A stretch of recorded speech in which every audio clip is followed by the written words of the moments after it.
Hi dears, welcome back. ನಾನು cilia. ಇವತ್ತಿನ ವಿಡಿಯೋದಲ್ಲಿ ನೆಲ್ಲಿಕಾಯಿ ವೈನನ್ನು ಮನೆಯಲ್ಲಿ ಯಾವ ರೀತಿ ಮಾಡೋದು ಅಂತ ನಿಮಗೆ ತೋರಿಸ್ಕೊಡ್ತಾ ಇದ್ದೀನಿ. ಇವಾಗೆಲ್ಲ ತುಂಬ ನೆಲ್ಲಿಕಾಯಿ ಬರ್ತಾ ಇದೆ. ನಾವು ಇವಾಗ ರೋಡ್ ಸೈಡಲ್ಲಿ ಎಲ್ಲ ನೋಡಿದರೆ ಗಾಡಿಯಲ್ಲಿ ಎಲ್ಲ ತುಂಬ ನೆಲ್ಲಿಕಾಯಿಯನ್ನು ಸೇಲ್ ಮಾಡ್ತಾ ಇದ್ದಾರೆ. ಸ್ವಲ್ಪ ನೆಲ್ಲಿಕಾಯಿ ತಂದು ಒಂದು ಸಾರಿ ಇದೇ ರೀತಿ ವೈನನ್ನು ಮಾಡಿ ನೋಡಿ. ಇದಕ್ಕೆ ನೆಲ್ಲಿಕಾಯಿ ವೈನ್ ಅಂತಲೂ ಹೇಳ್ಬೋದು, ಅಥವಾ ನಮಗೆ ನೆಲ್ಲಿಕಾಯಿ ಅರಿಷ್ಟ ಅಂತಲೂ ಹೇಳ್ಬೋದು. ಜೀರ್ಣಶಕ್ತಿಗೆ, ಅದೇ ರೀತಿ ಗ್ಯಾಸ್ಟ್ರಿಕ್ಕಿಗೆಲ್ಲ ಇದು ತುಂಬ ಒಳ್ಳೆಯದು. ನಾನಿಲ್ಲಿ 3 kg ನೆಲ್ಲಿಕಾಯಿಯನ್ನು ತಂದು ಅದನ್ನು ಚೆನ್ನಾಗಿ 2-3 ಸರ್ತಿ ಕ್ಲೀನ್ ಮಾಡಿ ಒಣಗಿಸಿ ತೆಗೆದಿದ್ದೀನಿ. ಅದರಲ್ಲಿ ನೀರಿನ ಅಂಶ ಇರಬಾರ್ದು. ಅದೇ ರೀತಿ 3 kg ನೆಲ್ಲಿಕಾಯಿಗೆ 2.5 kg ಬೆಲ್ಲವನ್ನು ತಂದು ಇದೇ ರೀತಿ ಪುಡಿ ಮಾಡಿ ಇಟ್ಕೊಂಡಿದ್ದೀನಿ. ಇನ್ನು ನಮಗೆ ಬೇಕಾದ್ದು 50 ಗ್ರಾಮ್ಸ್ ಜೀರಿಗೆ ಮತ್ತು 50 ಗ್ರಾಮ್ಸು ಓಮಕಾಳು. ಒಂದು ಪಾನ್ ಬಿಸಿ ಆಗಲಿಕ್ಕಿಟ್ಟು ಅದಕ್ಕೆ 50 ಗ್ರಾಮ್ಸ್ ಜೀರಿಗೆ ಮತ್ತು 50 ಗ್ರಾಮ್ಸ್ ಓಮಕಾಳನ್ನು ಹಾಕ್ತಾಯಿದ್ದೀನಿ. ಕರೆಕ್ಟ್ ಮೆಷರ್ಮೆಂಟ್ ನೋಡಿ. 3 kg ನೆಲ್ಲಿಕಾಯಿ, 2.5 kg ಬೆಲ್ಲ, 50 ಗ್ರಾಮ್ಸ್ ಜೀರಿಗೆ ಮತ್ತು 50 ಗ್ರಾಮ್ಸ್ ಓಮಕಾಳು. ಈ ಓಮಕಾಳು ಮತ್ತು ಜೀರಿಗೆಯನ್ನು ನಾವು ಇದೇ ರೀತಿ ಫ್ರೈ ಮಾಡ್ಕೋಬೇಕು. ತುಂಬ ಅದು ಕಂದು ಬಣ್ಣ ಎಲ್ಲ ಬರೋದು ಬೇಡ, ಹೀಗೆ ಲೈಟಾಗಿ ಫ್ರೈ ಆದರೆ ಸಾಕು. ಹೀಗೆ ಬಿಸಿ ಮಾಡಿ ಪುಡಿ ಮಾಡಿ ಸೇರಿಸೋದ್ರಿಂದ ನಮ್ಮದು ವೈನ್ ಬೇಗ ಹಾಳಾಗೋದಿಲ್ಲ. ತುಂಬ ನಮಗೆ ಸಮಯ ಅದನ್ನು ಸ್ಟೋರ್ ಮಾಡಿ ಇಟ್ಕೋಬೋದು. ನಾವಿವಾಗ ಬಿಸಿ ಮಾಡಿದ ಜೀರಿಗೆ ಮತ್ತು ಓಮಕಾಳು ತಣ್ಣಗಾದ ಮೇಲೆ ಮಿಕ್ಸಿ ಜಾರಿಗೆ ಹಾಕಿ ಅದನ್ನು ಪುಡಿ ಮಾಡೋಣ. ಇನ್ನು ವೈನ್ ಹಾಕಲಿಕ್ಕೆ ಫಸ್ಟಿಗೆ ನಾವು ಕ್ಲೀನ್ ಮಾಡಿಟ್ಟಿರುವ ನೆಲ್ಲಿಕಾಯಿ ಒಂದು ನೆನಪಿಟ್ಕೊಳ್ಳಿ, ಚೂರು ಸಹ ನೀರಿನ ಅಂಶ ಇರಬಾರ್ದು.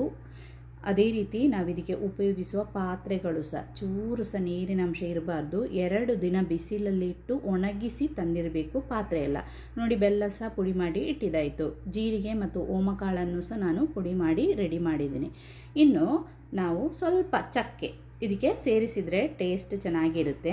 ಬೇಡ ಅಂದರೆ ನಿಮಗೆ ಸ್ಕಿಪ್ ಮಾಡ್ಬೋದು. ಸೇರಿಸಿದರೆ ಒಂದು ಫ್ಲೇವರ್ ಮತ್ತು ಅದರದ್ದು ಸ್ಮೆಲ್, ಟೇಸ್ಟ್ ಚೆನ್ನಾಗಿರುತ್ತೆ. ಇನ್ನು ನಾವು ವೈನ್ ಹಾಕಲಿಕ್ಕೆ ಬೇಕಾದ ಭರಣಿ. ನಾನಿವಾಗ ನನ್ನ ಹತ್ರ ದೊಡ್ಡ ಭರಣಿ ಇರಲಿಲ್ಲ, ಅದಕ್ಕೆ ಇವಾಗ ಒಂದು ಪ್ಲಾಸ್ಟಿಕ್ಕಿದು ಕಂಟೈನರ್ ತಗೊಂಡಿದ್ದೀನಿ. ನೀವು ಪ್ಲಾಸ್ಟಿಕ್ ಯೂಸ್ ಮಾಡಲೇಬೇಡಿ. ಭರಣಿ ಇದ್ದರೆ ಅದನ್ನು ತಗೊಳ್ಳಿ, ಇಲ್ಲ ಅಂದರೆ ಗ್ಲಾಸ್ ಜಾರ್ ಇದ್ದರೆ ಗ್ಲಾಸ್ ಜಾರಲ್ಲಿ ಮಾಡಿ, ಆಯಿತಾ. ನಾನಿವಾಗ ಒಂದು ಪ್ಲಾಸ್ಟಿಕ್ ಇದರಲ್ಲಿ ಹಾಕ್ತಾ ಇದ್ದೀನಿ. ಆಮೇಲೆ ನಾನು ದೊಡ್ಡ ಭರಣಿ ತಂದು ಅದಕ್ಕೆ ಟ್ರಾನ್ಸ್ಫರ್ ಮಾಡ್ತೀನಿ. ಇವಾಗ ವಿಡಿಯೋ ತೆಗುವಾಗ ನನ್ನ ಹತ್ರ ಭರಣಿ ಇರಲಿಲ್ಲ, ಅದಕ್ಕೆ ಪ್ಲಾಸ್ಟಿಕ್ ಜಾರಲ್ಲಿ ಹಾಕ್ತಾ ಇದ್ದೀನಿ. ಫಸ್ಟಿಗೆ ನಾವು ಕ್ಲೀನ್ ಮಾಡಿ ಇಟ್ಟಿರುವ ನೆಲ್ಲಿಕಾಯಿಯನ್ನು ಭರಣಿಗೆ ಹಾಕಬೇಕು. ಲೇಯರ್ ಆಗಿ ಹಾಕಬೇಕು, ಒಮ್ಮೆಲೆ ಒಟ್ಟಿಗೆ ಹಾಕೋದಲ್ಲ. ಫಸ್ಟಿಗೆ ಸ್ವಲ್ಪ ನೆಲ್ಲಿಕಾಯಿಯನ್ನು ಹಾಕಿ ಅದರ ಮೇಲೆ ಸ್ವಲ್ಪ ಬೆಲ್ಲವನ್ನು ಹಾಕಬೇಕು. ಪುಡಿ ಮಾಡಿದರೆ ಬೇಗ ಅದು ಮೆಲ್ಟ್ ಆಗುತ್ತೆ ನಮ್ಮದು ಬೆಲ್ಲ. ಪುಡಿ ಮಾಡಿದ ಬೆಲ್ಲವನ್ನು ಹಾಕಿದಾಯಿತು. ಇನ್ನು ಇದರ ಮೇಲೆ ನಾವು ಪುಡಿ ಮಾಡಿ ಇಟ್ಟಿರುವ ಜೀರಿಗೆ ಮತ್ತು ಓಮಕಾಳು ಇದನ್ನು ಸ್ವಲ್ಪ ಇದೇ ರೀತಿ ಹಾಕಬೇಕು. ಇನ್ನು ಇದರ ಮೇಲೆ 1 ಅಥವಾ 2 ಪೀಸ್ ಚಕ್ಕೆಯನ್ನು ಸಹ ಹಾಕಬೇಕು. ಇದೇ ರೀತಿ ನಾವು ಲೇಯರ್ ಆಗಿ ಹಾಕಬೇಕು.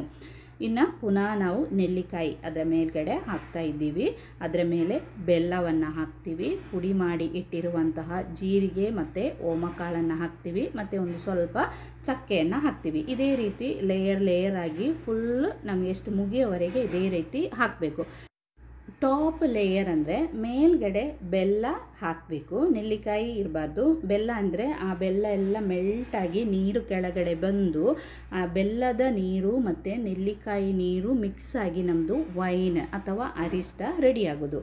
ಬೇರೆ ನೀರಿನ ಅಂಶ ಚೂರು ಸಹ ಇರಬಾರ್ದು. ನಾನು ಹೇಳ್ದಲ್ಲ, ಪಾತ್ರೆ ಕೂಡ ಅಷ್ಟು ನೀವು ಬಿಸಿಲಲ್ಲಿ ಒಣಗಿಸಿ ಇದನ್ನು ಯೂಸ್ ಮಾಡಬೇಕು.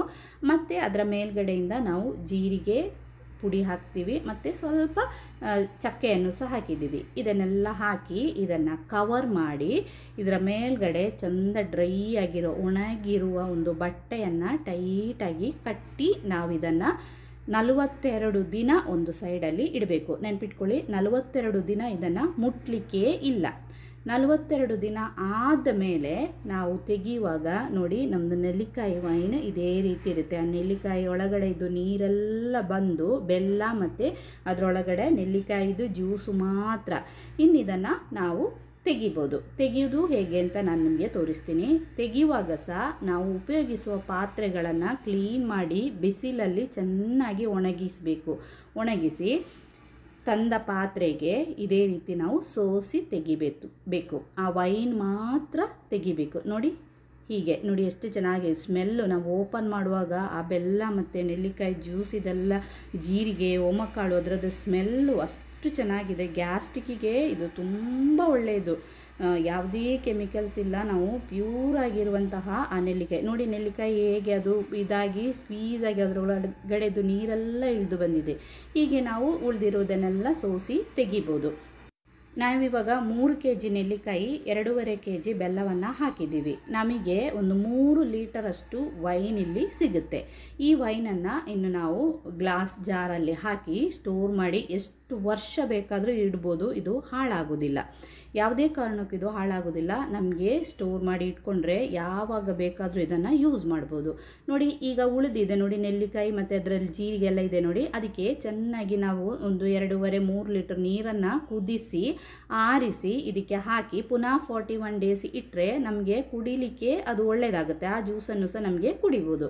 ಇವಾಗ ನೋಡಿ ನಮ್ಮದು ನೆಲ್ಲಿಕಾಯಿ ವೈನ್ ಇಲ್ಲಿ ರೆಡಿಯಾಗಿದೆ. ನನಗೀಗ 3 ಲೀಟ್ರಷ್ಟು ನೆಲ್ಲಿಕಾಯಿ ವೈನ್ ಸಿಕ್ಕಿದೆ. ಇನ್ನು ಈ ನೆಲ್ಲಿಕಾಯಿ ವೈನನ್ನು ನಾವು ಗ್ಲಾಸ್ ಬಾಟಲಿಗೆ ಹಾಕಿ ಸ್ಟೋರ್ ಮಾಡಿ ಇಟ್ಕೋಬೋದು.